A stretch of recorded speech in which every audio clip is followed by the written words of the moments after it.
And we are live. Woohoo. Welcome to episode 14. Tonight's topic is about escape and evasion. We're taking a slightly different direction than we've been doing with the scenario bags the past couple of weeks. We're still under that theme, but instead of doing like a bag dump or anything like that, we're just going to do a deeper dive into what is escape and evasion, the gear and techniques you can use, and apply it to a civilian model versus a military model. As much as we all love that GI Joe escape and evasion type stuff, we're really going to deep dive into the practicality in our civilian scenarios and how we can make some adaptations and improvements on that topic. Tonight, we have a very special first time thing. We have 5 of the guys who make Tribe together on one panel. So this is a really exciting time tonight. Just want to give a little housekeeping before we get started. We have through our West Central Florida Adventures activity group, we have a big activity coming up on this Sunday, July 27th. We're going to have a bunch of people from the Florida Prepping Hub is there as well, helping out with presentations. Our focus there is going to be wilderness first aid, and also some security presentations. It's going to be a pretty big event. It's going to be awesome. If you have not RSVP'd already, please do so. I've popped out the registration link on all the Facebook groups and Telegram groups that we're in. If you can't find any of those, just message me or email me. Even throw a comment into this video if you don't know me on any of those platforms. All right, and we'll get you connected. It's something it's worth doing. All right. We got a bunch of people joining on the chat. All right, so we're gonna let Aaron take the lead on this tonight, and then we're gonna bounce off of him. All right, Aaron, you ready to go? Yeah, sure. I mean, so escape and evasion is something I've always been interested in. I blame like a youth spent watching a lot of Chuck Norris movies and Rambo and everything back in the 80s and 90s, where the good guy always had to run away from the bad guys and run out into the woods and like rub some dirt on his face and then go super killer mode. When I grew up, that kind of changed for me a little bit. I've gotten to have some relationships with a few people that were associated with the SEER program in the military. So that's search, escape, rescue, and evade. And like getting to see what kind of skill sets they worked on, and really a lot of the doctrinal stuff that they would design that program based on. That's like, that was huge for me because it kind of got me to see like into the background of that and get away from just having more crap in a bag. And I've come to view this subject as being really skill set focused. So the first thing for me was who are we running from? That changes what resources the people that are after us are going to have access to.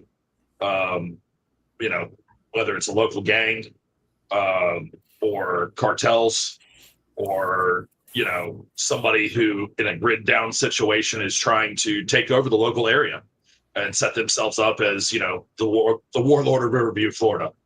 I want to be able to move unimpeded in as many of those scenarios as possible. So with that, we get into like, how do I counter custody and illegal restraint? Just because mostly cops carry handcuffs doesn't mean that I can't go on Handcuff Warehouse online and buy a set right now for $40-$50, or I can get flex cuffs for like $3 a piece if I buy 100 pack. Yeah. Oh Yeah. My man. So I actually I just did talking about Handcuff Warehouse. I just did a big order from them. We were trying to 3D print the little the locks that go on them, and then we figured out it was like $5 worth of printer stuff for something that we could get for like $2 from Asp or, you know, whoever they're on there. But so that's kind of where I came at it with, is the idea of like, what am I going to have as a father and a husband who's just a regular guy? You know, I'm not a ninja. I'm not one of Uncle Sam's Jedis. You know, like, what can I do to move around in an urban environment, and really be able to get past stuff? Like, I mean, you know, we've all dealt with the hurricanes here in Florida. Mm-hmm. How many times has there been a checkpoint between you and where you're trying to go? And as well-intentioned as it is, and I'm sure it's great for everybody, like, you know, call me arrogant, but I believe that where I need to go is important.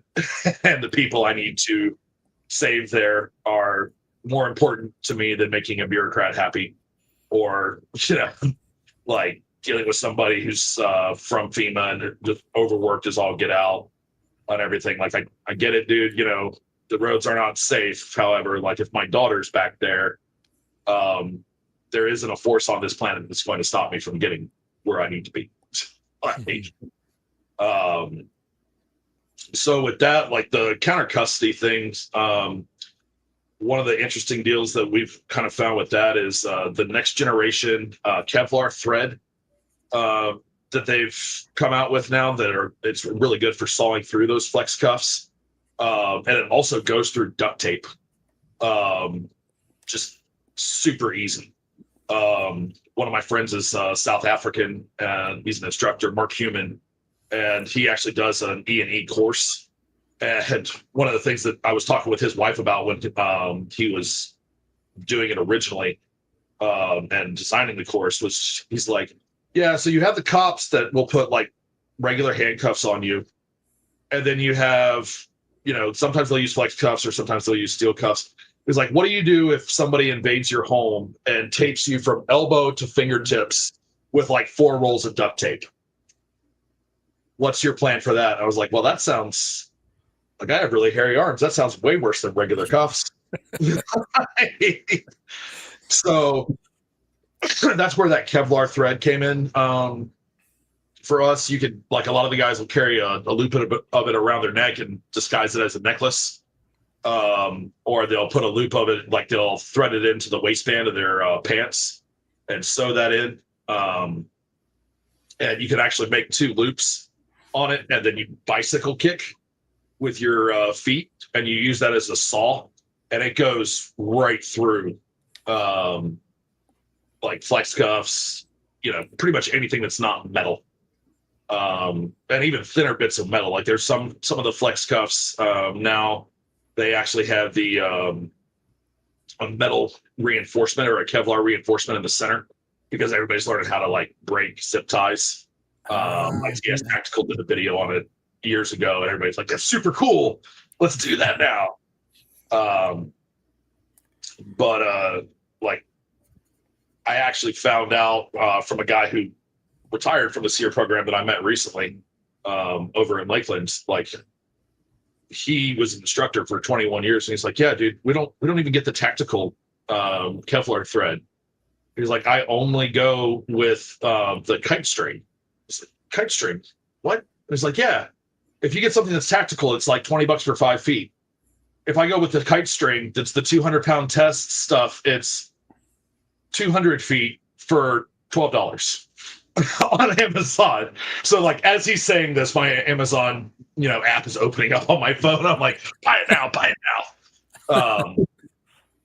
So that's been pretty interesting on that. And also, like, cordage is just good to have in general bushcraft. So that's, like, if we're looking at, you know, maybe looking at a grid down scenario, and of course we're preppers, so that's always in the back of our head. You know, I kind of look at it as, like, as technology has advanced, a lot of groups have gotten more and more organized. Like, you know, the cartels aren't 3 Mexican dudes throwing a bale of marijuana in the back of a pickup truck anymore, and they haven't been for like 20 years. You know, they're over there watching like the drone stuff in Ukraine and figuring out how to apply that over here. for deliveries, but also like that's one of the things where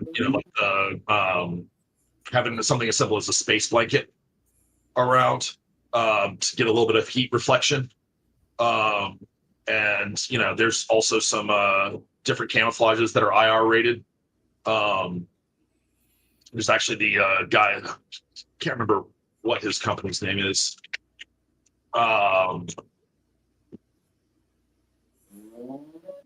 But he's actually got some really good low light camo that he's just come out with. I'll see if I can find him and throw a link up in the chat or something like that. But so, I mean, any thoughts on that, guys, or do we just keep on rolling through? No, I got some points or questions. Okay. I think for a lot of people, including myself, we find it hard to imagine how we would apply escape and evasion to our civilian world.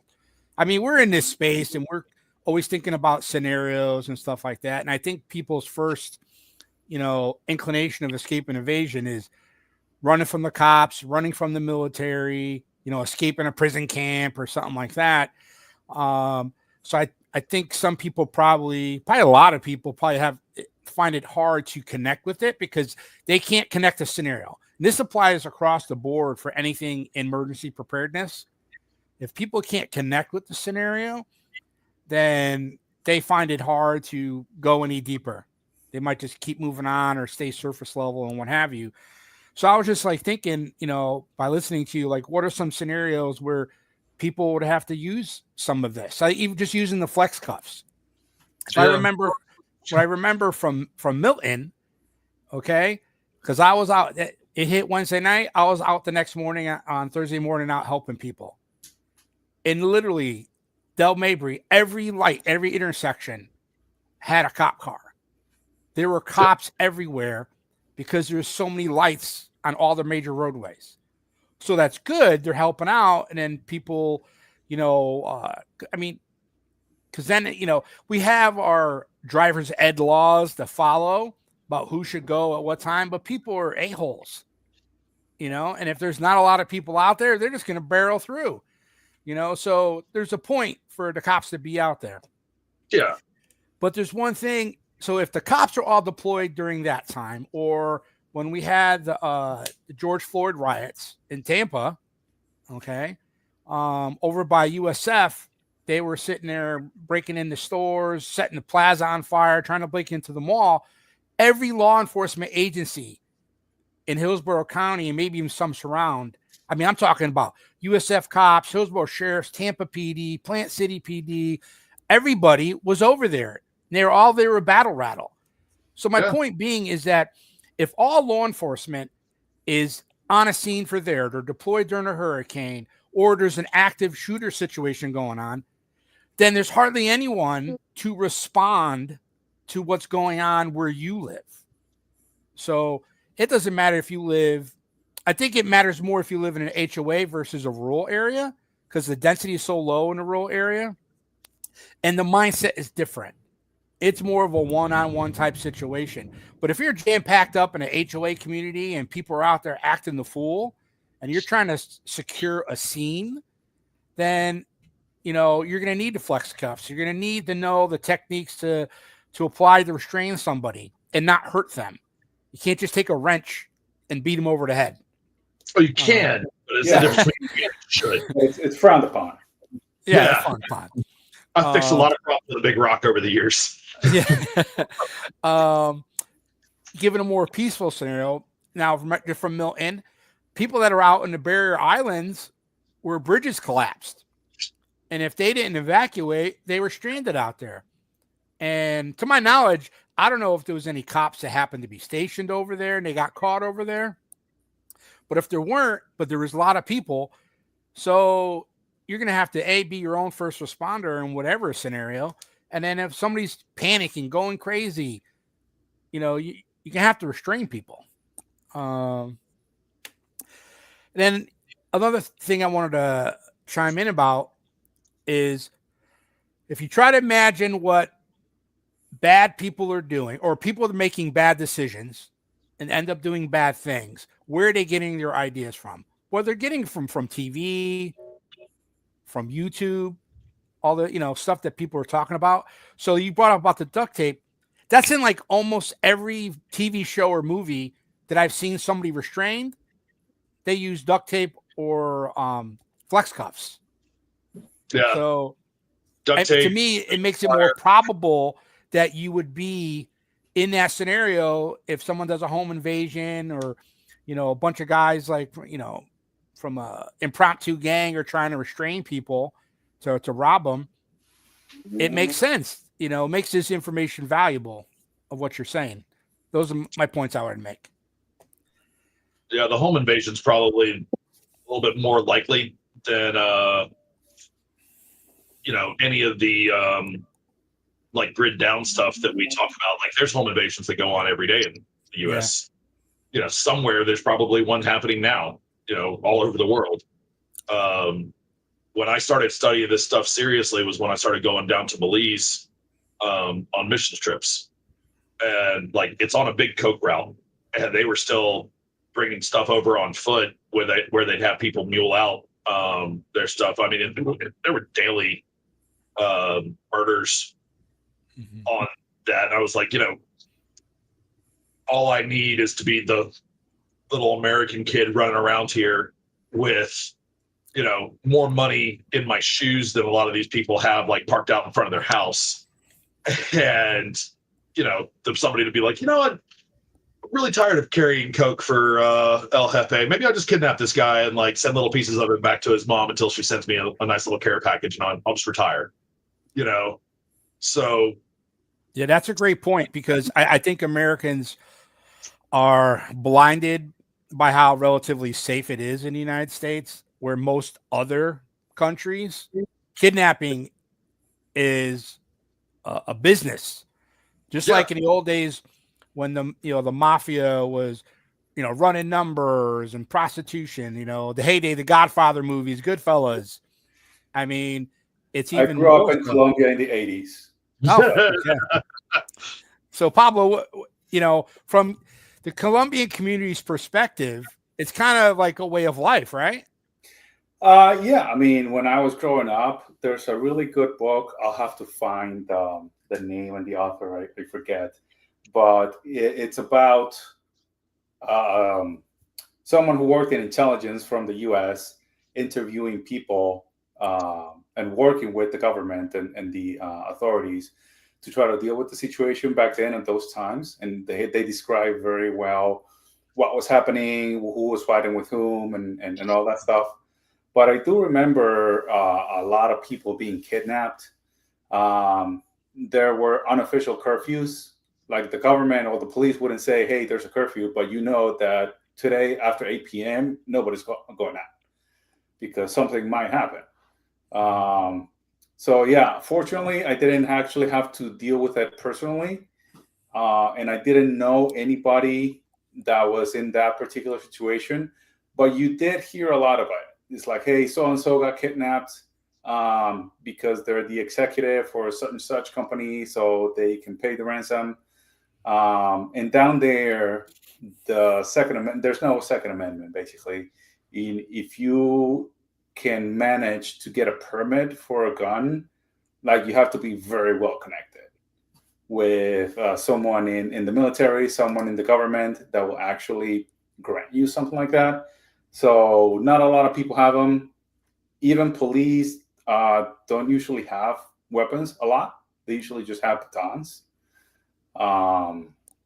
So yeah, I've been in that situation, and back then I wasn't really conscious of what can I actually do to protect myself. Like I was 8 to 10.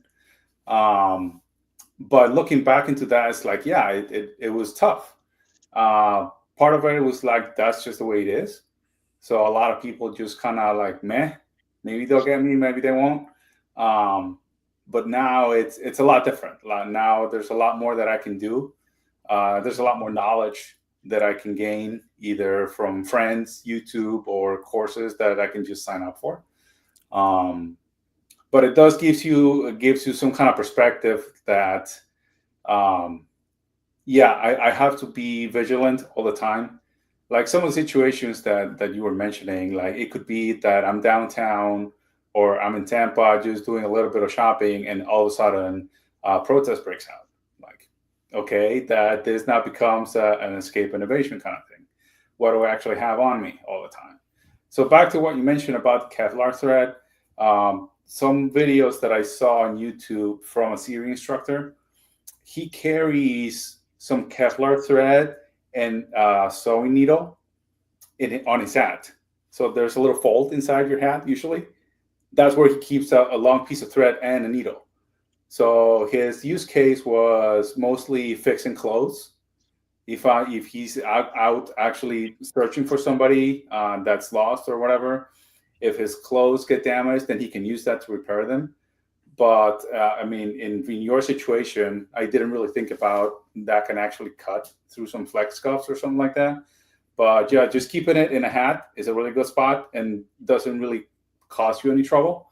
And he also mentioned a belt. I forget the brand, but there's a belt that goes around your waist that has a little pocket. And in there, you keep another needle, some thread, and a couple other very small things. And that's with him all the time. So it's very convenient. Wazoo has a belt that has a zipper all the way around that you can open up and carry a bunch of stuff in. Ah, very cool. Yeah, they're similar to the money belts that everybody used to carry back when they were, Rick Steves travels in Europe. All the tourists would have, keep your stuff in your money belt because, there's pickpockets here. It's like,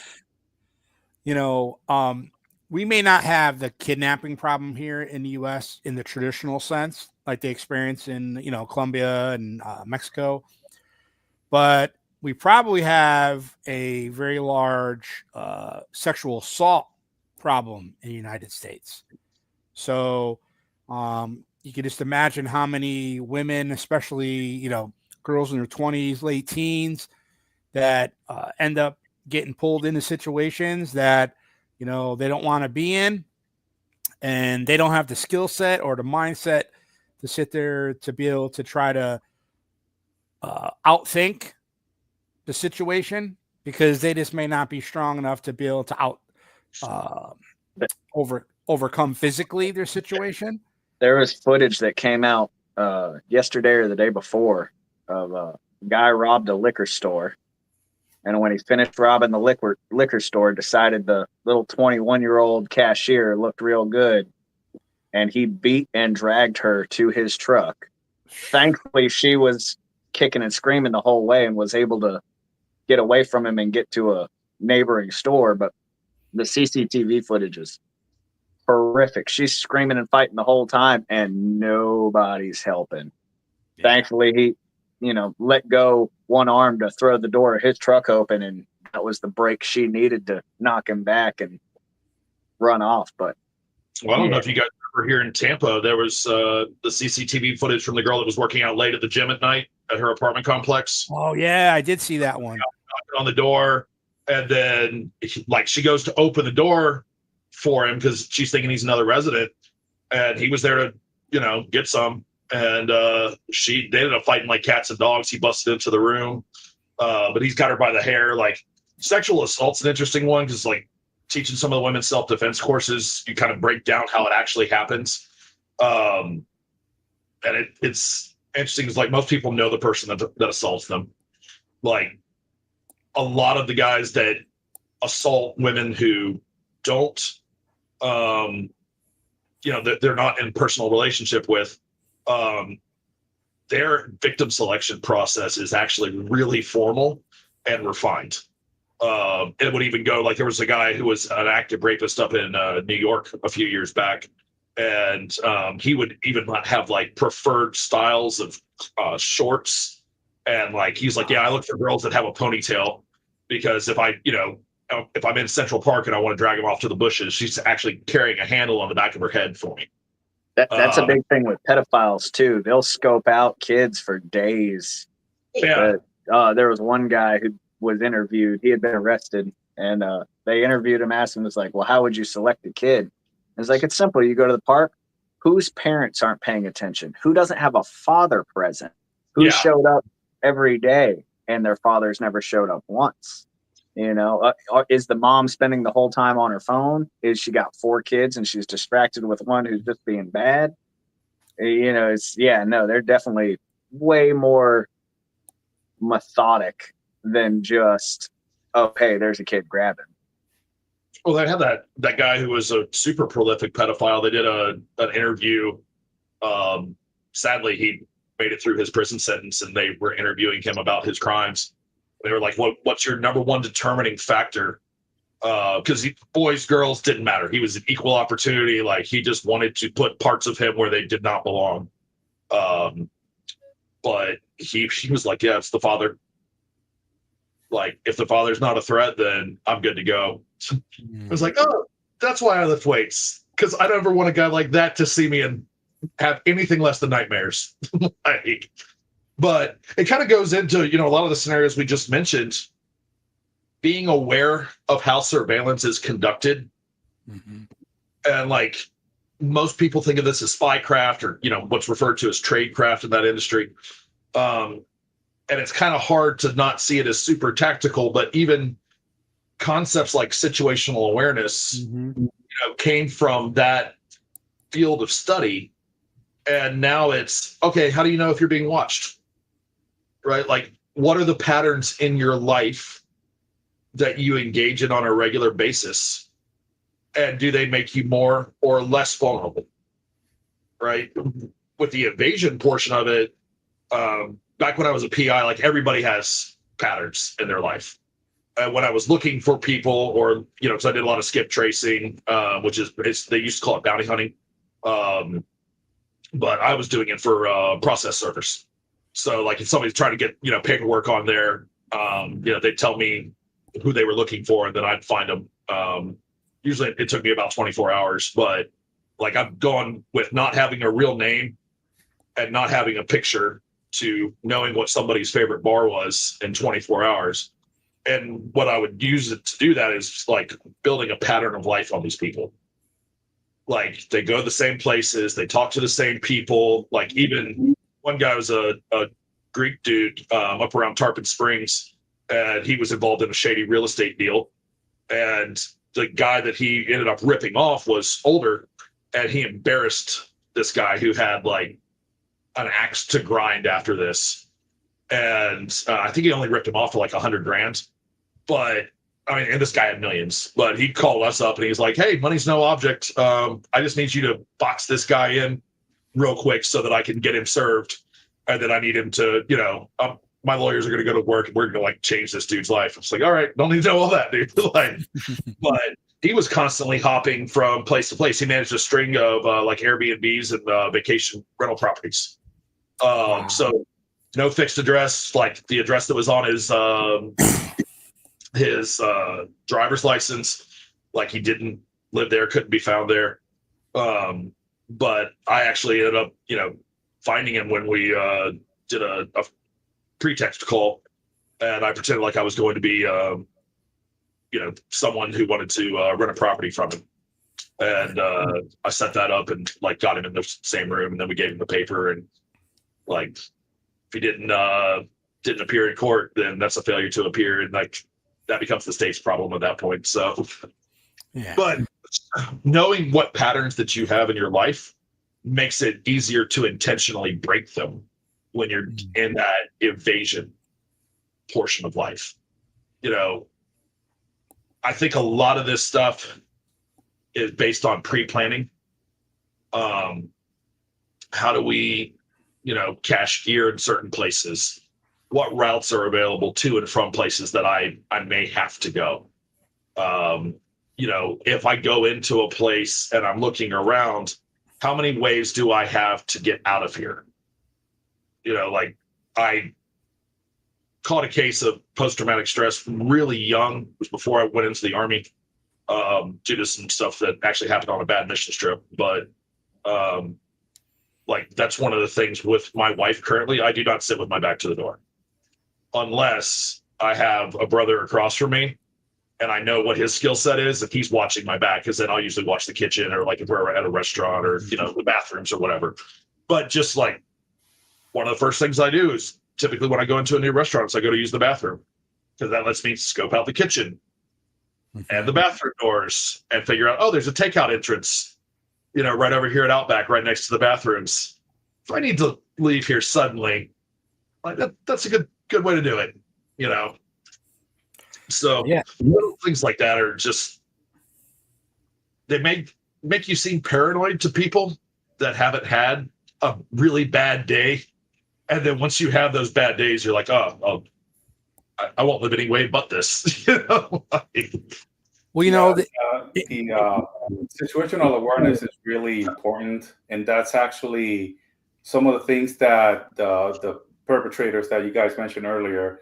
So that's some of the things that they actually watch out for. Like when I walk into the grocery store to do my regular shopping, my phone's not in my hand. I'm actually standing tall and I'm looking around. Like I'm not on my phone constantly crossing the street or whatever. I'm actually paying attention. And I think I've mentioned this to Dominic before. Like when I get gas for my car, I actually drive around all the islands before I actually drive in. And as soon as I get out, instead of just heading directly to the pump, I actually scan around, like who's around. Because if there's somebody gonna come and ask me for money or whatever, like I want to know where that dude's coming from. So after I actually look around me, then I actually go to the pump, put the pump in the car, blah, blah, step away and keep watching. Because there's been a few instances, you can watch them on YouTube, where people actually leave their keys in the car. They're pumping gas, they're looking at their phone. Someone just walks up, gets in the car, turns it on and drives off. So it's just being attentive at your surroundings, not necessarily the whole time watching left and right, but just standing upright. I only look at my phone when I need to look at my list. Okay, I need to go here next, but I'm actually paying attention. One of the things that they actually look for is if you have a good posture. It means you're actually paying attention to your surroundings and you're more alert. So one of the things that I've seen in regarding to actually escape and evasion is if you want to blend in, you actually want to do the opposite. You want to get a little hunched. If you have your backpack, put your hat on, kind of look towards the floor, and that makes you actually not stand out. People tend to ignore you if you kind of walk like that.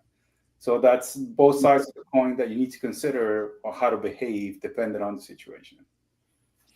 Well, and a lot of that stuff is like, that's being aware of your personal body culture and your personal patterns of movement. So that when you intentionally change them, like anytime that I've run surveillance or security, it's always interesting to see people try to look like something that they're not, because they don't blend in.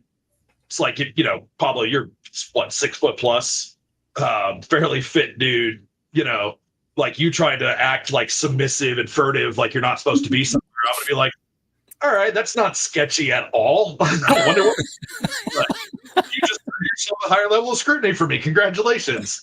But, when I learned, I had a sales job a few years ago, and I used to have to do like door-to-door cold calling. Freaking hated it. And I used to work in downtown Tampa, and I would have to go like up and down every floor and knock on doors to try to get people to buy temps from me. I was a staffing sales rep. But I learned like one of the easiest things to do to appear like you belong. I had a BlackBerry. I'd always be on my BlackBerry. I'd be looking down at it, and I'd walk around immediately to the elevator and press the button. Or I'd have a Bluetooth headset in, and I'd be active in a conversation and wave at the security guard. Because a lot of times I wasn't supposed to be there. They would literally kick me out of the buildings, right? But if I acted like I was busy and I was distracted and I was just another corporate D-bag, with like too much stuff to do, like nobody gave me a second glance. Yeah. And, the other thing was like immediately when I went in there, I would go up the elevator and then I would take the stairs to go in between floors. So that way when the security guards were trying to catch me, we're playing like whack-a-mole with each other. So they're like, oh, he was on floor 9. Well, shoot, I was over by the elevators on floor 8. Like, where is he? You know, so many of these things you just mentioned are like straight out of like TV shows and movies. That's how prevalent they are. And Dude, earlier I was it's mentioning, cool 'cause it's not. I Huh? wasn't a ninja. I was an annoying sales rep that was trying to get you to buy like my felons and freaks, my Yeah. temps. So, Yeah, the biggest thing there is confidence. Like I've actually seen that in a different environment. So my group of friends, I used to live in Cleveland. My group of friends and I used to volunteer at IMSA races, and we always had a good relationship with the Mazda teams. So when they do the 24 hours of Daytona, we used to go there and we used to volunteer. So I actually worked for a race team at the positions called the dead man. Basically, just the gas. They have a little gas tower to fill the cars. There's a valve that needs to be opened. I was that guy. So, but in order to do that, they had to give me a uniform, a fireproof uniform. They had to give me training, and they had to give me special credentials because I was walking inside the pits. I was walking on the track. And every time I had to go get a little past the gate, I had to show my ID. It's like, yeah, I'm part of the crew. Yeah, here you go. It's like, oh, okay, you can go. One of our friends didn't have credentials, and he just walked by like he owned the place. They never said anything. Yep. And You'd be surprised what a clipboard and a high-vis vest will get like, you. I'm with Marlon. Like, I'm with him. Yeah, I'm with him. And he was just walking by. He never had credentials. He walked anywhere he wanted. Nobody said anything. But he just had that confidence. It's like, yep, I'm cool. He was taller than me. He was like 400 pounds, huge dude, super confident. He just walked everywhere. No one wants to get in Bubba's way. I mean, shoot. yeah, A little bit of intimidation there. You might be standing between him and a buffet. That doesn't sound like a good idea at all. well, a lot of that becomes like when you become a people watcher. The best people that I've seen in E&E in the States are the homeless. Because if you think about it, they are usually on something or have mental issues that have contributed to make them homeless, or both, right? Typically, they're engaged in some sort of low-level crime to finance the lifestyle that they're in, whether it's panhandling or, like doing the gas station approaches. They wait. Like, I watched eating my little Cuban sandwich in a gas station parking lot on 7-Eleven. I watched a homeless guy for about 30 minutes, and he approached probably 40 people in that 30 minutes. And I started to see what was common between them. But then, like, I also spotted, I was like, dude, this guy realizes more about who the undercover cops are out in this area than, like, anyone else I've ever seen. Because the minute he kept on, like, he would approach somebody, and then sometimes he would give him a pass, and then he would just leave. And I was like, how is he spotting all these undercover cops? Because, like, I look for a couple of different things, but they're not common. And I realized, like, there was a place that everybody went to get cafe con leche in that area. And you'd always, like, we used to joke it was the safest restaurant in that area because the cops, the gangbangers, and the construction workers all got their cafe con leche from the hot Cuban chick behind that counter. So if you rob that place, like, the best possible deal that you could have was the cops getting you. Because the construction workers and the gangbangers were not going to be as cool about not getting that caffeine hit, but you'd get to see the guys that would go undercover always coming in there to get their cafe con leche and, like, work with handlers, and, like, it was like, holy crap, like, that's brilliant. But watching him, like, select that and then see who he gave a pass to, it was always also really interesting because I watched him adjusting his body language when he would make different approaches.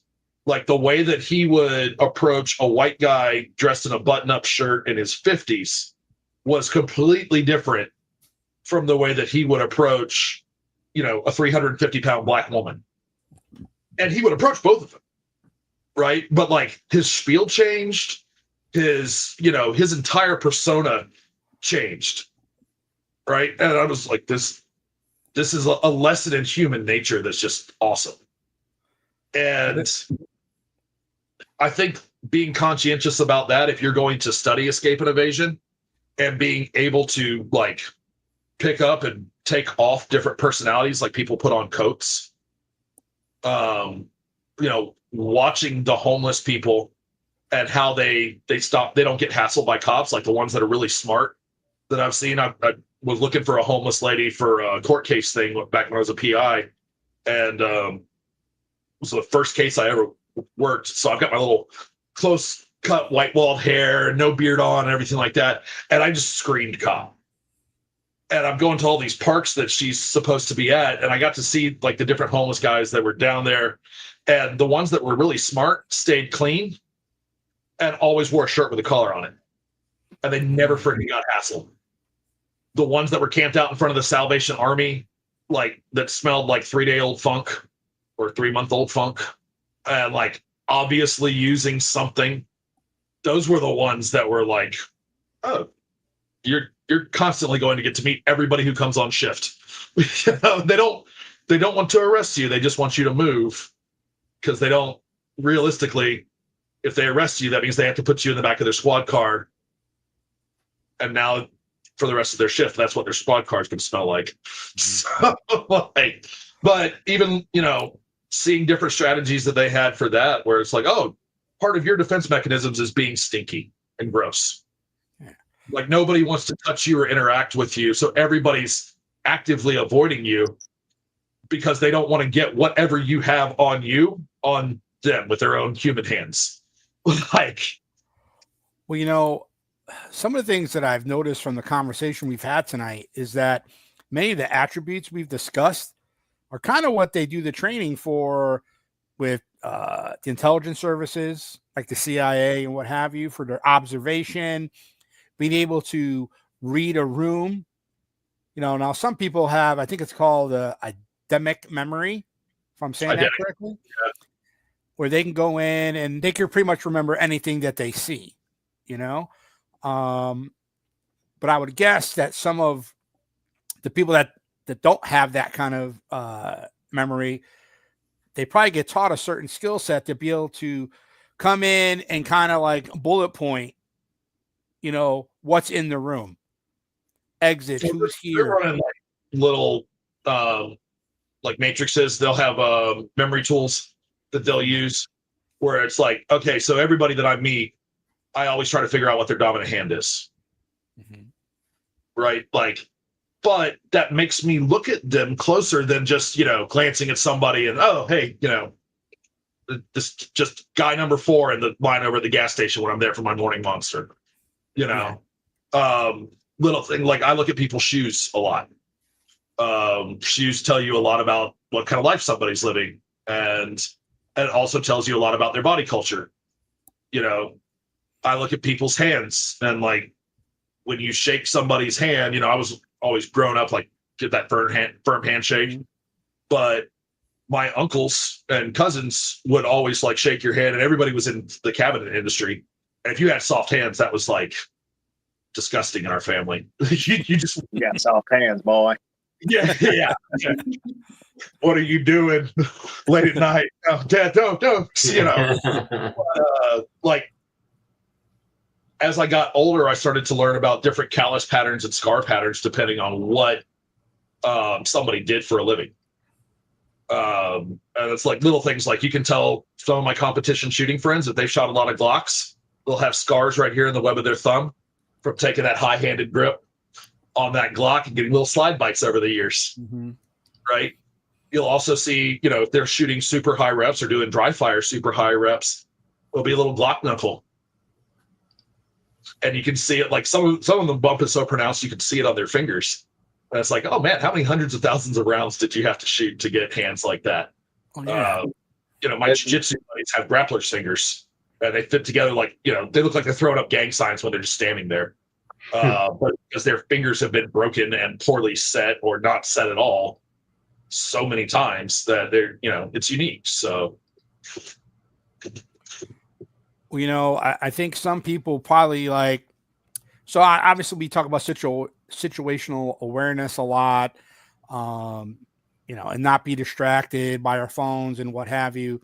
But if you get in a situation where you are subdued or you're on the run, the observation should never stop, even if you got, kidnapped, because your focus now is what's around you, not just the people that have you, what's the area around you like, because if you can get away, that's why you got to watch the people to look for their weaknesses, seeing what their dominant hand is, like you mentioned.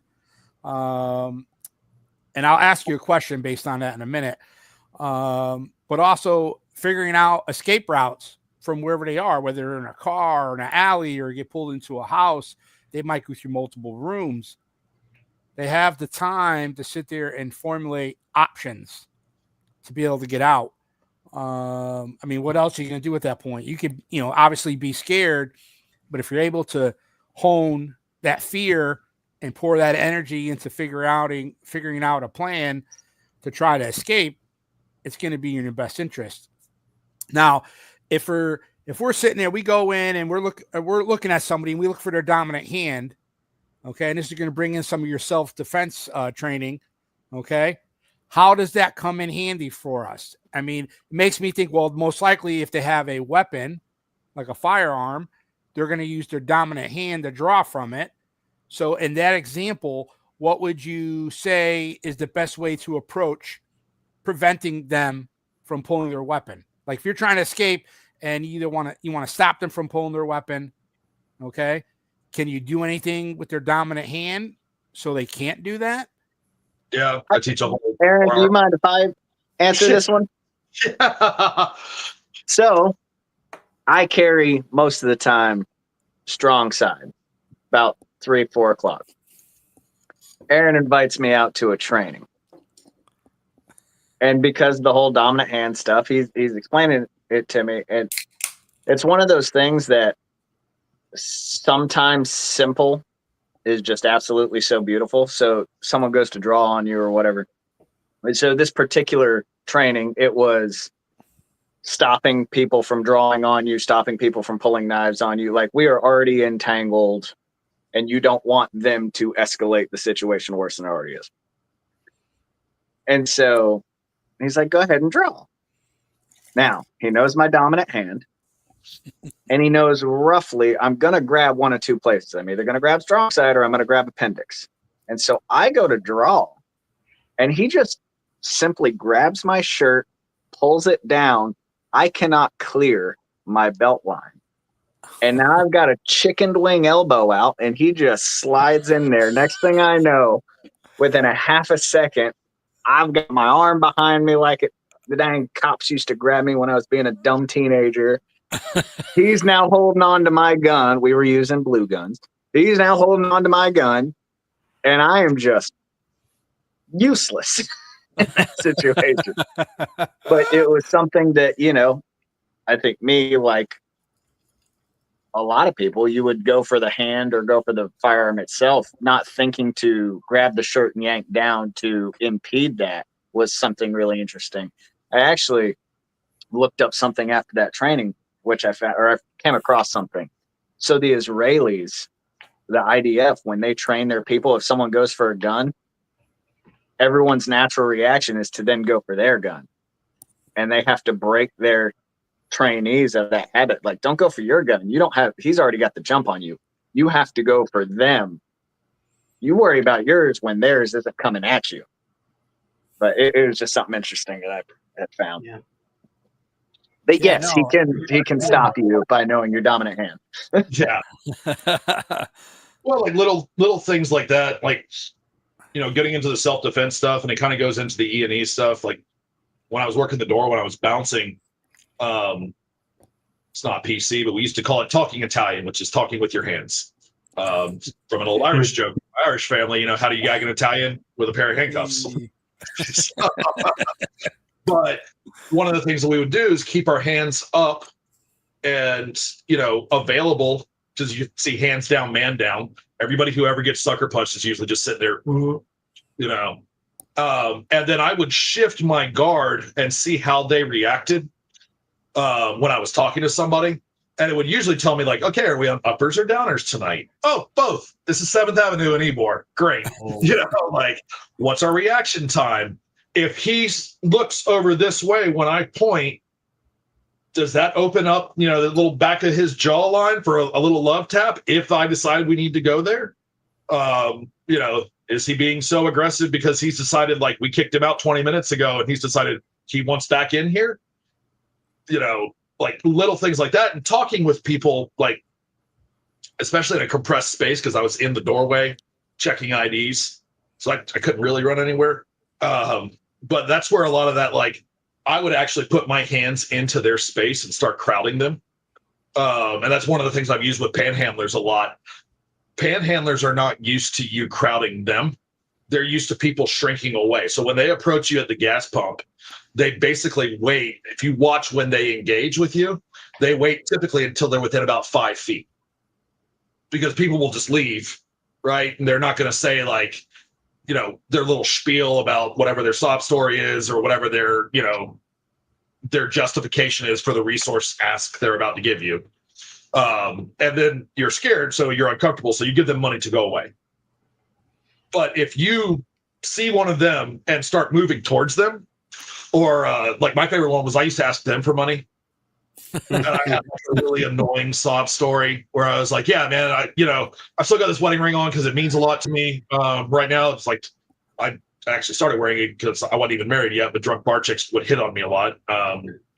Something about the beard, maybe. But I was like, yeah, I'm still wearing this wedding ring, but I just got divorced, man. My old lady took me to the cleaners. Like, can I have $20? I was going to say, let me borrow it, but we both know I'm not going to give it back. Like, I'd really like to get a beer after this and everything. So I'm like wasting their time. And all of a sudden they're gone. Like, they want nothing to do with me. Like when I first started playing around with stuff like that, we'd also have script interrupts. So a lot of times when you watch panhandlers, they work on the same script. Their approach is very similar, and that's why it's highly refined. They have a job just like we do, right?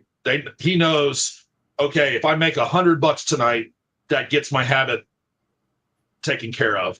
If I make $150, I can go buy the no-tell motel and grab a shower for a little bit. You know, 200 or 250 gets me like a little bit of companionship and a bucket of fried chicken over at KFC. Like, you know, that's their math that they're doing. And it's just like my math. It's like, you know, I get to pay my mortgage today because I went to work, like massage somebody. So when you start looking at that, like, you find out what will make people uncomfortable and what will get them to go away. And then you can intentionally use that when you're doing your escape and evade stuff. Because, like, you know, Pablo was talking about kind of hunched over, like looking down at the ground. Dude, you're freaking huge. Like, I mean, you know, to do something like that, you watch what predators are looking for, and they're looking for people with that prey behavior. Mm-hmm. Some of the predators that you might not want to interact with might be law enforcement, right? And if you're furtively walking around at that point, that's going to twig that, you know, sheepdog mentality that a lot of them have of like, hey, that guy's acting a little sketchy. Oh, and he's got an accent. Cool. I need to talk to him for like the next 30 minutes until my shift's over, you know? But like, so I would, even with the cops, like, look at them directly and address them and start like figuring out what they didn't like dealing with, and then tell them about that. Like, hey man, there's a drunk guy we just kicked out like an hour ago. He's covered in his own puke. And he's got a stain on the front of his pants that I'm not sure is beer. Would you mind going and taking a look for him? Oh, well, sorry, man. I got a call. I got to scramble on this. Cool. Bye. Because he doesn't want his squad car to smell like that until he's able to clean it. And sometimes he's going to be the one who cleans it, you know? So it's like, it's kind of like that social engineering that you're looking at studying. And it's not something that you can put in a bag. And it's not something that a lot of people will intentionally train, because they're going to go in and, you know, just be uncomfortable when they're learning this stuff. You know, who's going to walk up to a homeless person and ask them for money? Like, that makes you feel like a jerk. You know, and people don't do things that make them uncomfortable, which is why they usually also stay in the same patterns and habits that they have throughout their life, because they seek comfort and they seek familiarity. And it's what makes humans easy to hunt. But like, we're looking at being a smarter class of prey at this point and running away. You know, I talk about like that situational awareness stuff, and like when I'm in public places, especially if I'm with my family, all the tactical training that I have, and like it's been my hobby for years, like grew up this way, you know, it just makes sense to me. But if I'm at the mall with my wife and daughter and there's an active shooter, my job is to get them out and into the parking lot and in the freaking car and gone. Yeah. Like, that's where all of this stuff becomes relevant for me. Mm-hmm. You know, if I'm in a post-hurricane scenario and I've got my gear on me, but I know we can't check into that disaster shelter with my family if I'm armed up and I don't want to separate from them, where does that gear go? Right? I'm not going to go and be like, hey, guys that I don't know, take my really expensive Glock and hold on to it for me. And you'll give it back to me, right? Promise? Pinky swear? No, I mean, like all the stuff that got confiscated after Katrina, they had to sue New Orleans PD to get a lot of that stuff back, because they were like, oh, you got to show us a bill of sale to get your guns back. It's my granddad's shotgun. It's never been, you know, like, it's never seen a serial number. It's 100 years old. I don't have a bill of sale, you know, but like a lot of that stuff was rusted and all crapped out. So one of the things that we did was like, we'd get the little utility keys for the fiber optic junction boxes, and you could put a lot of stuff in there. There's a lot of space in there. So if you need to go put some stuff over there and then come back and get it later after the family's had a hot meal and a shower and everything like that, that's kind of relevant to me and this area of study, and how that would be just an everyman saying like, dude, I'm out after a freaking hurricane. Of course I'm going to be armed. Like, it's like an urban cache. Yeah. Well, you know, I'm trying to think of more relevant scenarios for us, and I was just thinking that if we're out at, you know, a dockside restaurant, okay, generally the places are going to involve alcohol. This is where people are really going to behave badly. So for our audience that's like, well, those scenarios are so crazy, I'll never be where there's going to be a riot. Okay, that may be true. But you will be at a dockside restaurant where there's lots of alcohol and people are consuming too much of it, and someone bumps into somebody or is smoking a cigar and blowing smoke in somebody's face, you know, really dumb things that they're doing. And then you could be at a ball game, football in particular, a Bucks game. I'm sure all of us have been to a Bucks game, and we see how drunk the people get there and how obnoxious people get. Most of us are too old. We're too locked down with wife and kids to be going out to the club. But that'd be another scenario where, you know, people get in these situations where everyone's a Joe hero. You know, I want to be Rocky or Rambo or whatever. And, you know, they're just a tough guy, you know. And a lot of times it's more than one person that's in front of you.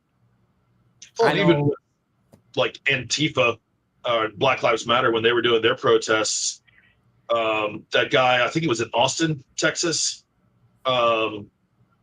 you know, ended up having the guy with the AK come up to his car. Yeah. And like, this dude was I think he was a Cav scout in the Army, and he was just driving Uber to make some extra money. Didn't know where the protest was going to be, and like would have been probably fairly ecstatic to just go about his day. And all of a sudden he has, you know, and he had a couple of combat deployments, so I imagine he's already seen more of the muzzle of an AK, like from the bad side, than he did, you know, ever wants to again. So he, you know, punched the dude's ticket. Well, the reaction from that, from BLM and Antifa, was really, really interesting. They started training on window breakers and seatbelt cutters because they were looking at getting people out of their vehicle quickly and efficiently. And if you look at all the rioting stuff that goes on and any of the footage that you've ever seen, when somebody looks at that vehicle and they get the person out of it, watch the next 30 seconds of their life, or the last 30 seconds of their life, however you want to phrase it. Right? That's when people get like mob stomped. And, you know, even if it's a mostly peaceful protest, that doesn't mean that there's, you know, can't be bad actors there doing that. So, can you guys think of any other scenarios? And I'm not really trying to, what I'm trying to do is split hairs here, because we understand the different, you know, whether it's the cartels or the riots, you know, protests or whatever the case may be. A lot of the audience may not connect with that. So I think they don't think it's plausible. Yeah, so I think the thing to remember is when you hear escape and evasion, a lot of people think, okay, I am running for days on end from one to several people hunting me specifically. And your escape and evasion might be, like he said, 20 minutes getting me and my kids out of the mall. Yep. It could be a couple hours trying to navigate a protest. And I think for the most part, it will very rarely be people specifically attacking us, and more of, hey, you're in the wrong place at the wrong time. Yeah. And somebody's just venting frustration of life on you. And it, like I said, it can be as simple as 20 minutes. That's way more likely than some guy hunting us through the woods, you know, for days on end. So it's I think the connotation of escape and evasion, most people think is unlikely, but it can be super likely, especially in today's climate. You know, nobody cares if you're a Republican or a Democrat if you happen to be in the car. I think the guy Aaron mentioned earlier who shot the dude with the AK, I stayed very close to that, paid attention to that very closely when it was going down. For one, the guy who had ended up shooting the protester was a registered Democrat, if I recall correctly. Yeah. And then the guy with the AK, he wasn't even trying to remove the dude from the vehicle. He walked up to the guy's window and said, "Hey, do you support Black Lives Matter or whatever?" And the guy was like, "Hey, man, I'm just trying to get through." At that point, he got irate and started yelling at him and kind of posturing with the rifle. It's like, that was so much like bad potential that led up to a catastrophic event. You know what I mean? Like, it was, but seriously, nobody's asking how you voted when they're yanking you out of the car. You know, no one's asking what's your belief. Yeah, no one's asking what your belief system is if you just get caught in the wrong place, wrong time. You know what I mean? Yeah. No, I think a lot of training needs to be emphasized on your family as well. I think a lot of us like to train with that single mentality. Again, like you were saying, Brendan, running in the woods and you have a team after you.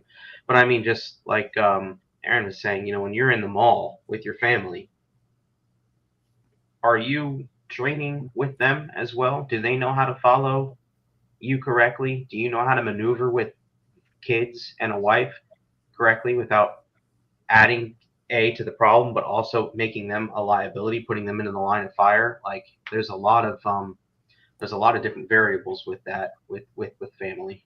So my wife trains most of her firearms, her handgun training, one-handed.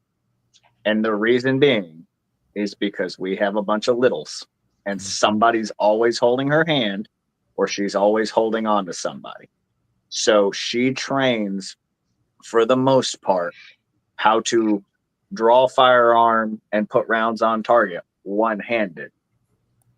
It's not an easy task under pressure.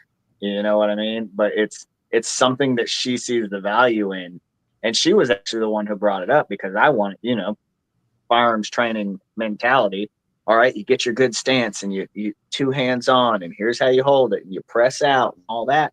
And it's like, yeah, that's great, but what happens when I'm holding your daughter? It's like, you got a point. And so she'll train when we go out to our range, she carries a backpack because anybody who has small kids, they know they require a metric crap ton of stuff at all times. So she will have her backpack on and one hand, yes, snacks and water. That's all it is. But she will have the backpack on, firing one-handed for that reason right there. Realistically, it's the most likely scenario she's going to face. That's something I've done in the past where we used to train deflection of firearms. If someone's trying to shove a gun in your face or in your chest or whatever, it's like, well, if I deflect it down, is my 7-year-old standing to my left? That's a big problem. If I deflect up and I try and go to his right, again, are my little ones around me? Small kids, things get loud and scary. Does your kid know to take a step back, or is he wrapping around your leg going, Daddy, I'm scared, So being conscious of things like that, Yeah, when my kids were, I got 3 daughters, and when they were younger, they do exactly like Brendan said. They're fighting for my leg if they were scared or they felt uncomfortable. And I would say if we were on the trail in particular, because they'd be worrying about animals or what have you, I'm like, okay, you just get behind Daddy. You don't grapple my legs, I won't be able to move and fight off the crazy creature. But now they're older. My oldest is almost 14 and my twins are 12.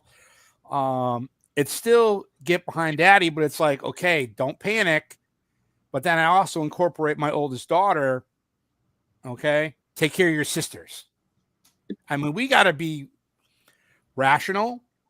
We have a tough job. Kids do too, but we have a tough job as well because one, we want to be rational and reactive. We want to be that sheepdog. And protect the family and get the creature. But, you spend so much time with your children when they're young that a lot of times it's just calming them down because someone's crying or grabbing on you. So it's like your whole defensive posture goes out the window because you're just trying not to fall down because they're all jumping on you and you're trying to calm them down where you got to be able to separate. And as they get older, we kind of have to adjust our training for them. Now, we can't stop them from crying or getting, scared, especially if they've never been in a scenario. All our kids have different exposures to what type of training they have. And like my kids have shot a BB gun. That's as far as they've gone. My oldest has actually done dry fire with an actual Glock, but my other 2 have not. They don't even really think about guns and training and stuff like that. So to touch on that, I've been doing it for a few years now, but with my littles are now trained to where if I look back and go plug ears or loud noise, both of them, doesn't matter what's in their hands, they drop it and they immediately go to cover. And we had just done that on a repetitive. My wife also, and so you mentioned like you can't stop them from crying. I can't remember what she had with them, but she had a little phrase that she would get with them to where she could hold them to her chest. Now, these are when they were, not quite infants, but older. My youngest is 4 now, so they're a little past that stage, but she would get them to calm down and had a little game, had a little phrase where it would, okay, it's quiet time. I can't remember the exact phrase, but it would get them to calm down enough just to stop the crying. In her thought was she's hiding in the house, someone's in the house, which, that's whatever. I'm happy she started training on her own with the kids. That was awesome. But yeah, little things like that. If I've got to draw and fire, are you wanting to blow your kids' eardrums out? No. Now you Right. scream, cover ears, and that's just an instinctual thing that they go to do. You know, A, they're covering their ears, so noise pollution and whatnot. B, they're now not wrapped around my leg because they're occupied covering their ears. And it was just something that we started doing, and it's to the point where it's Pavlovian at this point, where I can just look back, go cover ears, they'll just drop whatever's in their hands and do it. Yeah. Well, I know when I'm by myself and if I hear, something that sounds like a gunshot, people with their stupid rice beater cars and they put those mufflers on there and, fireworks, 2 weeks after the 4th of July. My instinct is to reach, to where I carry my pistol when I'm at the range. It's a habit for me. But with the kids, my first instinct is to sit there and collapse them on the ground and, be on top of them or cover them. So I know I got to figure out something different. I really can't have two different scenarios. Otherwise I might make the wrong decision in the wrong situation. The problem I'm having right now, which I know I think I'm the only one here with a boy. So far. So far. I'm doing the dress rehearsal. We haven't got the big event yet. My 7-year-old has recently taken to playing first-person shooters. So he now is gung-ho as it can be. And he's telling, Daddy, if somebody comes in, I'm going to pull out my pocket knife. I was like, no, the heck you're not. You get back behind me, get with your mother, and you listen. It's like, no, I got this. I was like, dude, I appreciate the thought process, but you got a long way to go. So that's my biggest. And when we go camping, go out in the woods, his mother gets on to me.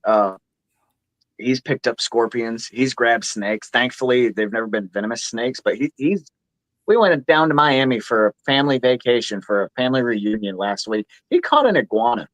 A 7-year-old. It's like, I love my little redneck, but he is, oh yeah. And he's so quick. Well, I mean, you've seen him over here. If someone new comes over, the first thing he does is, you ever hold a chicken?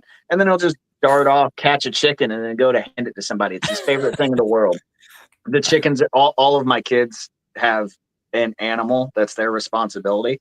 His is the chickens. And he thinks it's the coolest thing. Like, if somebody has been to his house and they've never held a chicken, that's unfathomable to him. So you must hold the chicken now. I thought that was the actual greeting at your family. It's just chicken? Pretty much. And so he's now taken that to, if there's an animal, I must now grab it. And I'm having to teach him, like, here's the difference between a venomous snake and a non-venomous snake. Hey, for future reference, let's just not grab snakes. I made the mistake of telling him that iguanas are just baby alligators. So now he's got it in his mind, well, I grabbed an iguana, I can grab alligators. Like, no, dude, don't do that. so that is the new challenge that I'm facing. I know when he's going to be 15 and a redneck running through the woods, I'm going to have so many problems, but it's okay because I did it to my parents. So. Well, you were talking earlier, Dominic, about, training your kids. My daughter's a little bit young for intentional training at this point. She's 3. She's not there yet, but I got to train several of my nephews when they were coming up, and like getting them age appropriate training. There was 3 things that I like boiled down into. One was teach them a duress phrase. Like, hey, if I call you by this nickname, you have to do whatever I say, and you cannot ask any questions. And like, if you ask questions in the moment, I promise you a spanking at my earliest available opportunity. After you've done what I say, whatever you want, right? And then training for a freeze response from your child and training for a bolt response from your child. So that's the two like panic responses they're usually some sort of variation, like physically is either freeze or bolt or some variation of that. Like when we were, and I also do that the same thing with my wife. When we were doing a couples class a few years ago, we saw one guy he's like, yeah, I tell my wife every time that there's something bad going on to grab me by the back of my belt. So she did. He carried strong side hip, and she made sure that his gun was, because she was so freaked out, his gun was anchored into his holster because he couldn't clear his cover garment. So like that changed for us to, my wife's job, if we're in a crisis event, is to open up her palms or her palm, extend all 5 fingers, and put that between my shoulder blades. That does a couple of things. It gives her something positive to do with that hand. And if she's opening up her hand, she is not grabbing me. Right? Teaching my wife the difference between cover and concealment. And her job, she knows, like, is to get to the nearest cover, because if there's a mass shooting or something like that, my job is to head in a direction away from my family and make myself the most attention-getting thing possible. Yeah. Me getting shot would suck. My wife and daughter are not available for any, ballistic testing at all, right? There's precisely 0 acceptable rounds on either one of them anywhere. So that kind of deal, rather than rabbiting on, because like, I remember I got in crap with one of her family members because a picture came out, and it was with, we were walking by the street, and she's like, oh, a gentleman walks on the outside of his lady. And I was like, well, I appreciate that, but she likes holding hands, and I don't like telling her no. But I do like keeping my gun hand free. So she walks on the side that I know if she wants to hold hands, it's not going to tie up a hand that I may need to do something with. And then later on, when we did some more of the couples classes, like we did the training together, working to move her around and maneuver her by that handhold was one of the things that, like, when I saw that, I was like, oh, it's brilliant. So now my daughter loves holding hands.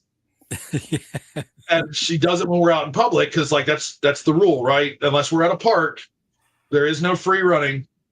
You're either holding daddy's hand or you're in the shopping cart. Like that, those are the options. Pick one.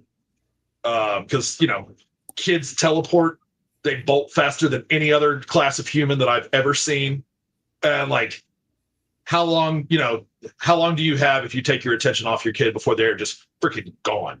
Mm-hmm. Like everybody who's a father, or where an uncle. Yeah. Wow, I didn't even know they could move that fast. Like, where did they go?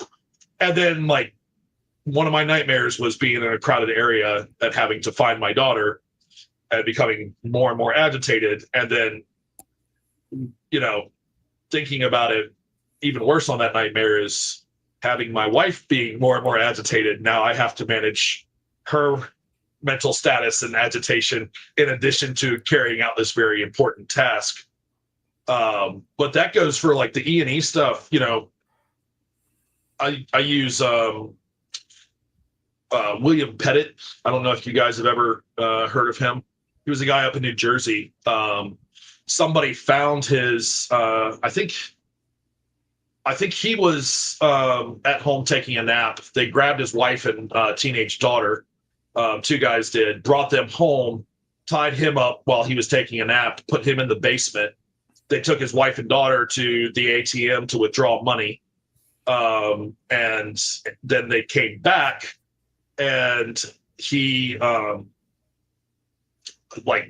they had the wife and daughter upstairs, and they did some fairly horrific things to them. He's in the basement. He managed to get free and climb out of his window, and he went to a neighbor's house to call the cops because he had heard one of them say, don't worry, it'll all be over soon. And they actually set their house on fire and burned his wife and daughter alive while they were doing that. I don't like mentioning his name because I consider his actions on that day extremely dishonorable. The fact that he did not go back. They're like, oh, well, he's up in Jersey. Maybe he didn't have a gun up there. I was like, dude, there's a kitchen knife. Like, I don't care if you have to pee in a pothole and drown those guys in the mud. Like, you have a duty as a man and as a father to, like, not run away like a coward. But it's a good example of escape and evasion, right? He countered illegal custody. And, like, after listening to his wife and daughter be abused upstairs, he wasn't even trying to get away, I don't think, until, like, he heard the guy say that. And I think it was to his daughter, because they started with his wife and then they jumped to his daughter. But, like, something like that where you're driving a nice vehicle and you're in a nice area of town. He was a medical doctor. The family had money. There was an upstairs and a downstairs. So it's a 2-story house. They probably lived in a fairly nice area. Right? You don't put a $1 million house in a piece of crap neighborhood, or at least not if you're smart. You want to keep all your stuff. But, like, that's a realistic scenario to me that could happen just while you're out and about shopping. And it's why I work so hard on, the escape and the evasion, not reacting like prey, not having prey body language, being situationally aware. My wife, God bless her, did not come with those as default settings. She grew up in a nice suburban area where nothing bad ever happened. But telling her stories like that one is like, hey, this happens in the US and it was within the last 20 years. Like, that's scary, but it's also relatable to me. And it's like, okay, so what kind of stuff would I need to have on me to get out of a situation like that? Is there something that I could do to teach my wife and daughter how to deselect themselves as victims in a situation like that? Being a hot 16-year-old teenager, and I know how the women on both sides of my daughter's family look, so chances are pretty good that she's going to be very attractive when she's older. But, like, teaching her, okay, you don't behave like prey, you don't dress like prey, you don't walk like prey everywhere that you're going. And it starts with memory games for them a lot, or at least that's how I started it with my nephews. It was like, there's 2 men sitting in a booth behind me. The guy that's farthest away from me, what's the color of his shirt? Don't lean out to look. Right. And then when I started asking them questions when we'd be, out at a restaurant or whatever, they got to know that I was going to ask them the questions. So they would start planning ahead of time, because I give them little treats. Like, hey, you got that right. Get a piece of chocolate cake or a cinnamon roll or something like that. Or, no, you got it wrong. And your brother got it right. So I guess you get to watch him eat his piece of chocolate cake and see, what the chances are of sharing happening. So that's like being able to teach that age appropriately and start building these skills at a very young age. But in a way that's not threatening, and in a way that you're not making somebody, like, living in fear their entire life. I'm never trying to give my daughter a case of post-traumatic stress. I do not want that for her. Living with it sucks. So there's something I want to touch on that you brought up that I think's super important. We've all been in relationships. The hardest training habit that I've had to break my wife out of. Now, again, we've gotten past this now, but in the beginning, if I gave a command, and I don't mean like, hey, here's a suggestion, like something's gone down, here is a command, go here, do this, grab kid, move here, so on and so forth. The hardest thing to break her up. Why? Yeah. Huh? And that was something. It was like, you don't have the time to. Now I'll tell you right now. My wife too. Me and Aaron are not in a relationship. If me and Aaron are in public and he says, you need to go here now, I'm not asking him why. I'm going to trust that he sees something, obviously, that I don't. So therefore, I'll figure it out when we're safe. And it was so hard to break her of that. Now, the kids are used to taking direction, for the most part. So if I tell my kids, hey, you go there now, they just go. That's fine. But for the first couple of years, it was, we need to go here. We need to do this. We need to whatever. Why? What's going on? Is everything okay? Go. Now she's gotten to the point to where, like you said, it's slowly integrating all this stuff. My wife and my kids had an incident that could have been far worse than it was. I have drilled her on carrying her handgun. I've drilled her on all these things. She used to off-body carry.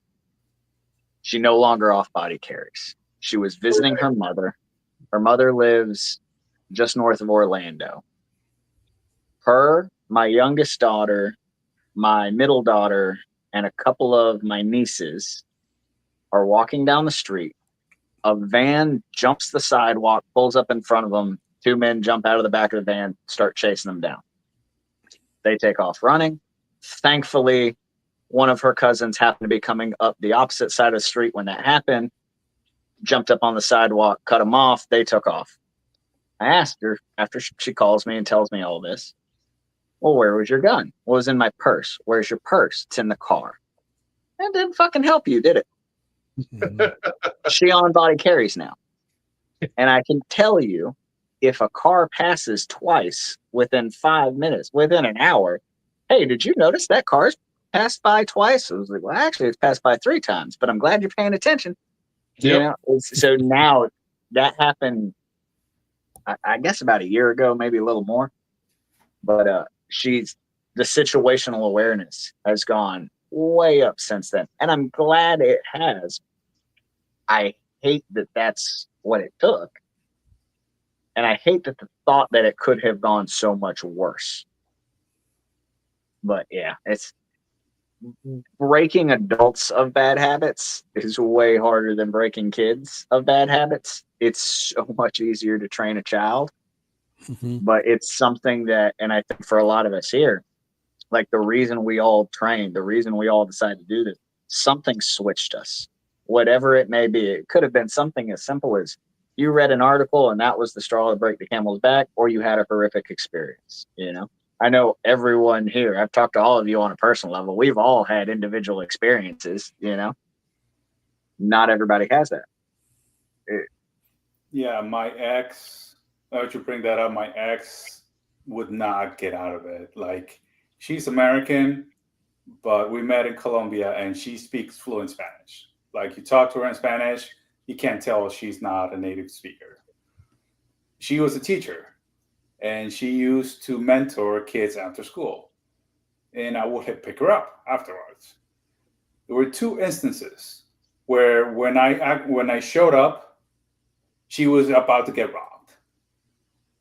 And she treated it like, she eventually said, nah, that was not going to happen. Like, one guy asked her specifically, like, give me your cell phones. Like, she was like, no. And she just kept walking. And the guy was in such disbelief that he walked away. It was like, wait, he was trying to rob you. No, he wasn't. It's like, yeah, he was. Another time, she was waiting outside the building. Pablo froze? Yeah, everybody froze there for a second. Okay. And when I showed up, there was a guy on a motorcycle talking to her. And as I pull up in the car, the guy on the motorcycle sees me and drives off. It's like, well, was he a friend of yours? It's like, no, he wanted my purse. It's like, wait, what? Yeah, I just said no. And she just got in the car. It's like, again, he was trying to rob you. Good gosh. You didn't react. Like, no, he wasn't trying to do that. Like, really? Back to that confidence thing, right? Yeah. Yeah, those guys should have been so shocked. Like, what did she just say? But like, she's still, I'm pretty sure she's still that way. Because like, yeah, a lot of times people, they don't change their outlooks or the way they do things until they face a challenge or a trauma. And even then, they might not change. You know, maybe the depth or severity of it wasn't enough. I think Peter Jordanson talks about Jordanson, right? Peterson. Yeah. Jordan Peterson. Thank you.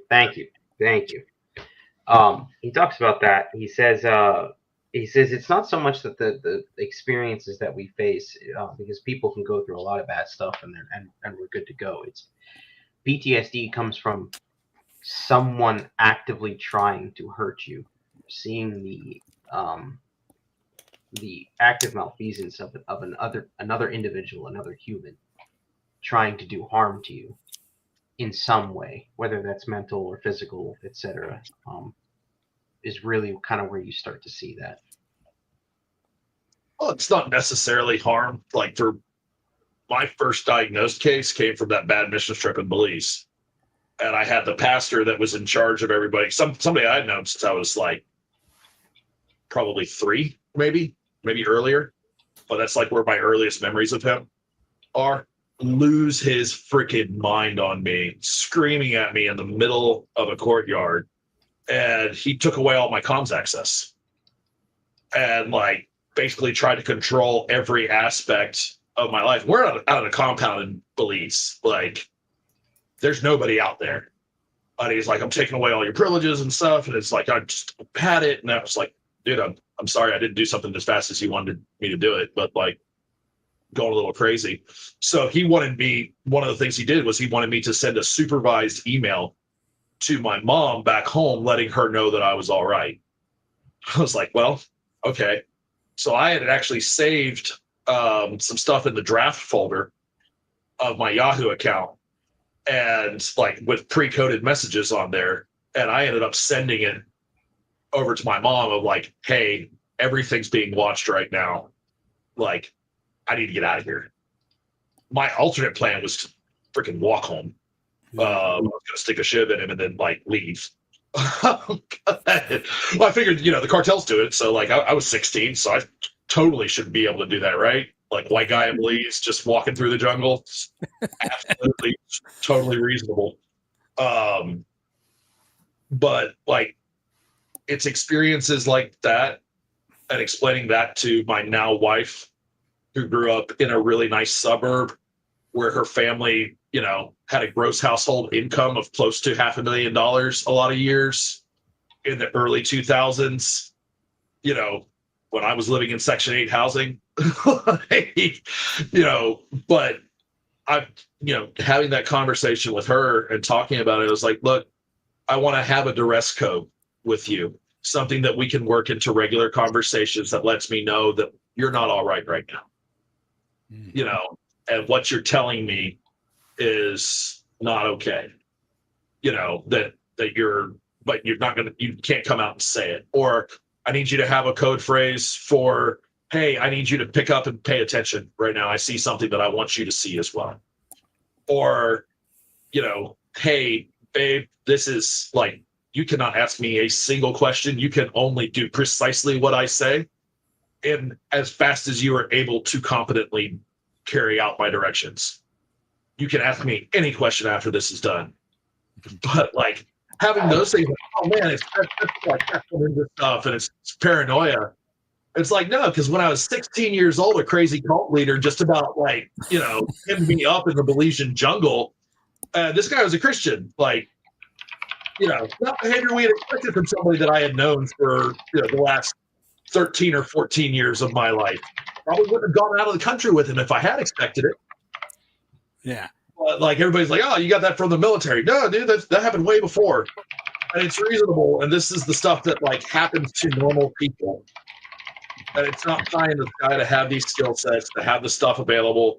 Like all of my, E&E stuff is basically back engineering situations like that I've been in and thinking, okay, what tools would I have really liked to have?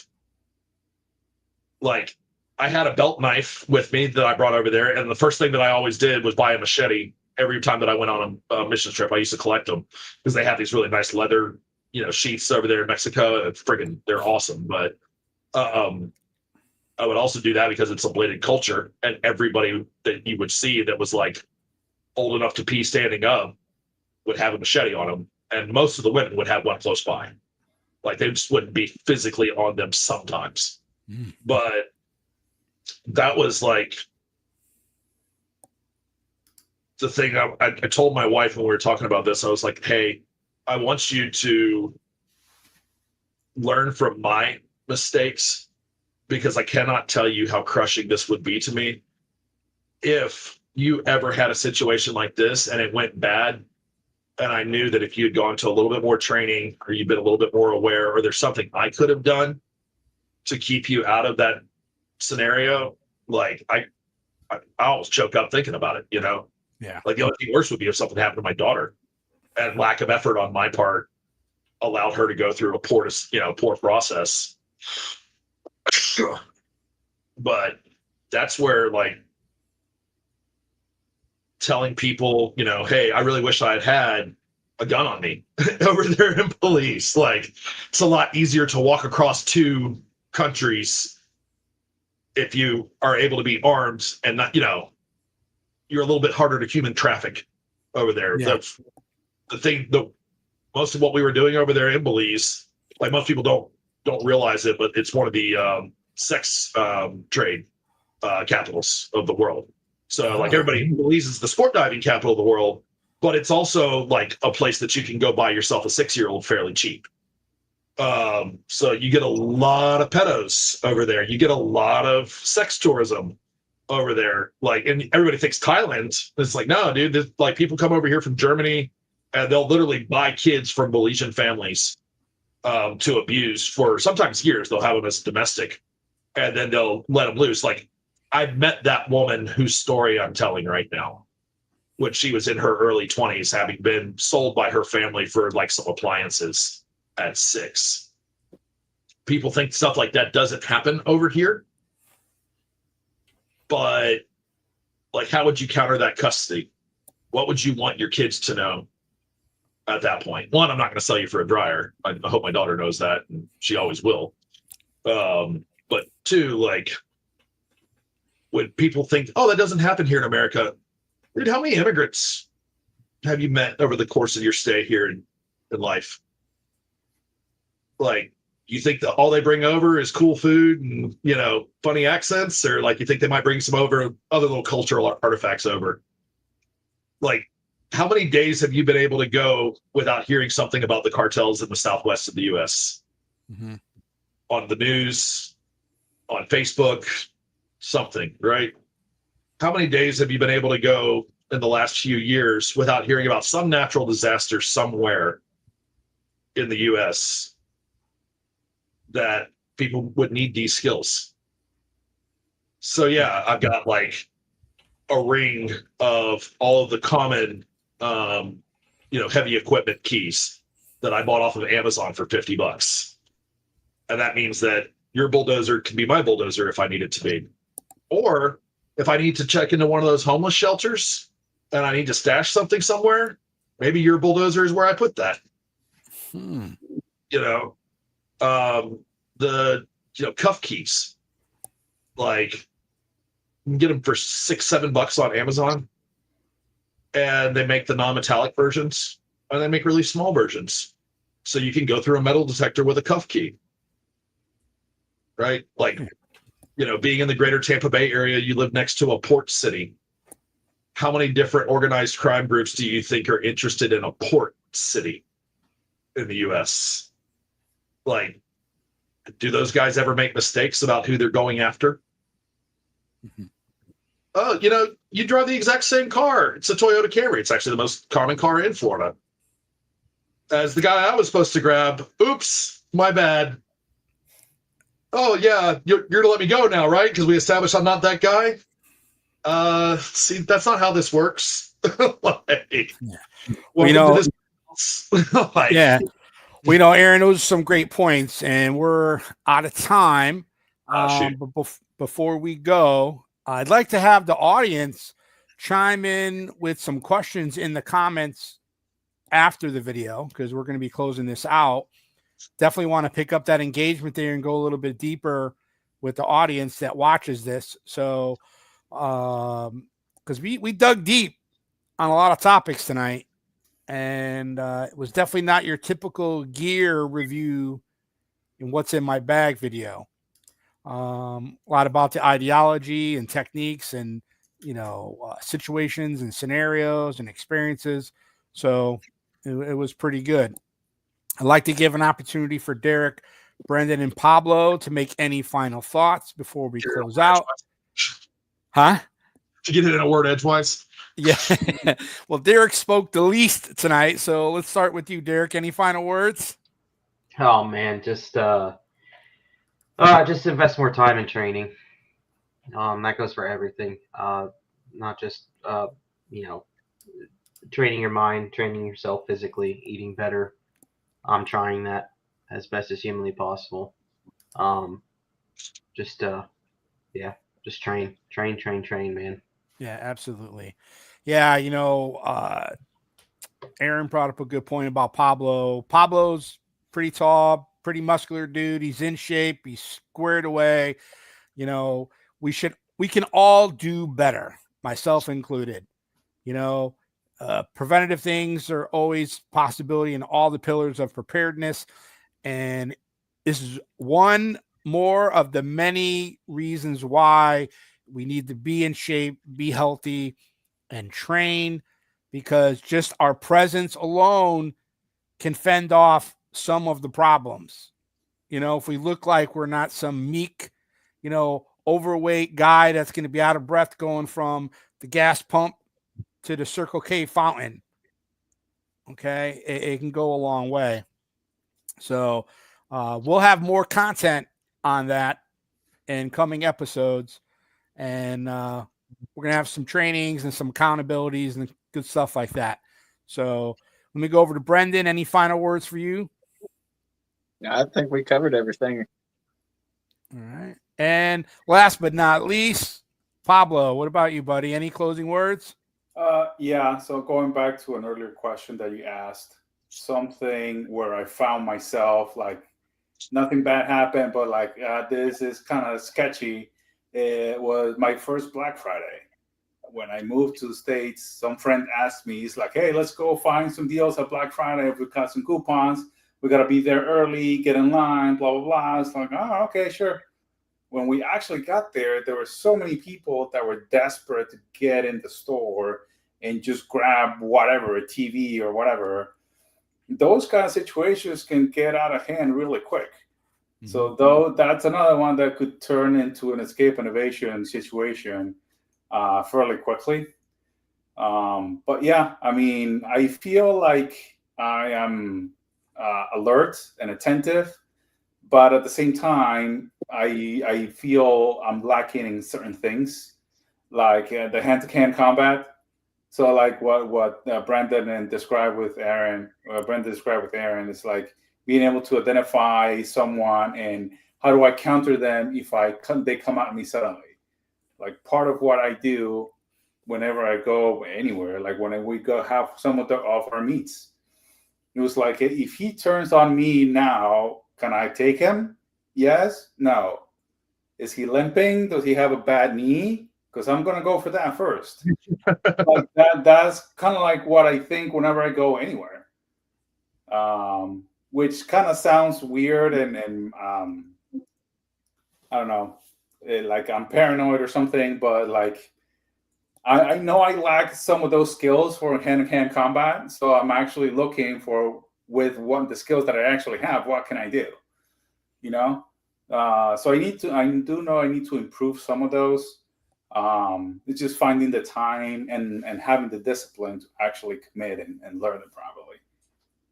Well, lucky for you and for us, on Sunday, part of Aaron's security presentation, he's going to do 3 defensive postures. If I'm saying this correctly, Aaron, let me know if I'm wrong.